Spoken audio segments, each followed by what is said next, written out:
going on, guys? It's David here. Welcome to another Devotional Saturday. Well, it is officially October, which means the All-American Quarter Horse Congress.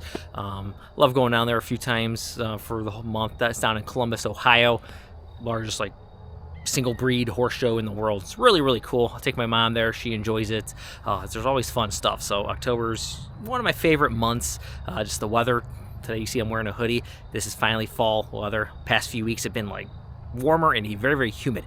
And then all the grass you can see behind me has turned green again. It used to be yellow about a week ago. It's all green and growing fast again. So it definitely needs a cut. And then also there's always events going on too for October because a lot of people with Halloween, things like that, the spooky stuff. And I got a couple events for evangelism I'm going to, which I will share with you after the devotional for prayers as well. But today's devotional is going to be from Turning Points with God by David Jeremiah. I feel like it's been a little bit since I've done one from him. But it's called Window on the World. And it's going to be from 2 Peter 3, verse 10. It says, "The day of the Lord will come as a thief in the night, in which the heavens will pass away with a great noise, and the elements will melt with a fervent heat. Both the earth and the works that are in it will be burned up."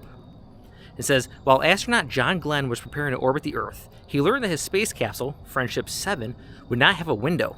The experts couldn't figure out how to design it. Glenn talked to NASA executives, worked with the engineers, and succeeded in getting a window installed. He couldn't imagine orbiting the Earth and being unable to see it. Neither could I. All of us would love a view from space, exactly. But there's a greater way of looking at our world, by studying it through the window of biblical prophecy. Most earthlings are short-sighted and are lost in the whirlwind of the present. But as Christians, we understand that world events are hurtling toward their preordained end as predicted in Scripture. At any moment, the trumpet may sound and the curtain will fall on history. We still have time to make a difference, but only if we view the world as God does and understand that history is His story.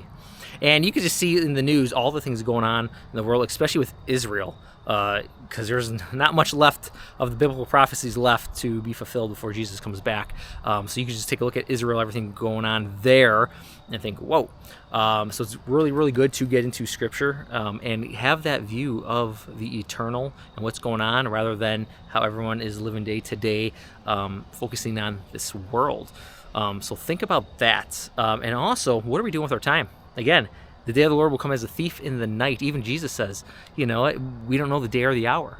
So what are we doing with our time? One thing is we should be out there evangelizing, sharing the gospel with people, because we don't know when time's going to come. As has been on the news lately, if you've been seeing the videos, just the devastation down in North Carolina, Tennessee, Georgia, Florida.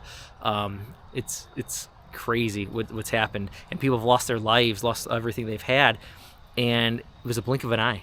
They were whisked away into eternity as a blink. So get out there and share the gospel with people. And there's plenty of events going on in October. A lot of things with Halloween, witchcraft, things going on. And for me, there's a few events coming up with witchcraft. One is it's going to be on October 5th, where they are going to be doing palm readings and dream interpretations, and then just other things. They'll have kids there for these things. So I ask for prayers for that, for those people, and for us who's going to be out there. There's going to be a few of us going out there to evangelize, pass out tracts, signs, talk to people.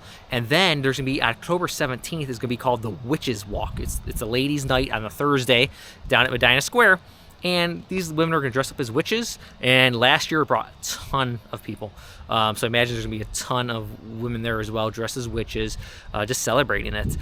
So pray for that event as well. And then we got Circleville coming up in Ohio. It's humongous pumpkins. It's a pumpkin show. It brings a lot of people. Last year there was tons of people, humongous pumpkins, 1,000, 2,000 pounds. Tons of people to share the gospel with.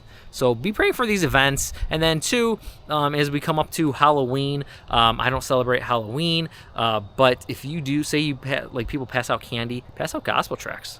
There's something you can do. So get out there, guys. Go search for events, what's going on, and share Jesus with somebody, because, again, we don't know when our time's up. We don't know when their time's up. We don't know when our time is up. Okay? And then comes judgment. So that's what I got for you guys this week. Think about it. Go out there. Share Jesus with somebody. I love you. Peace. I'm out.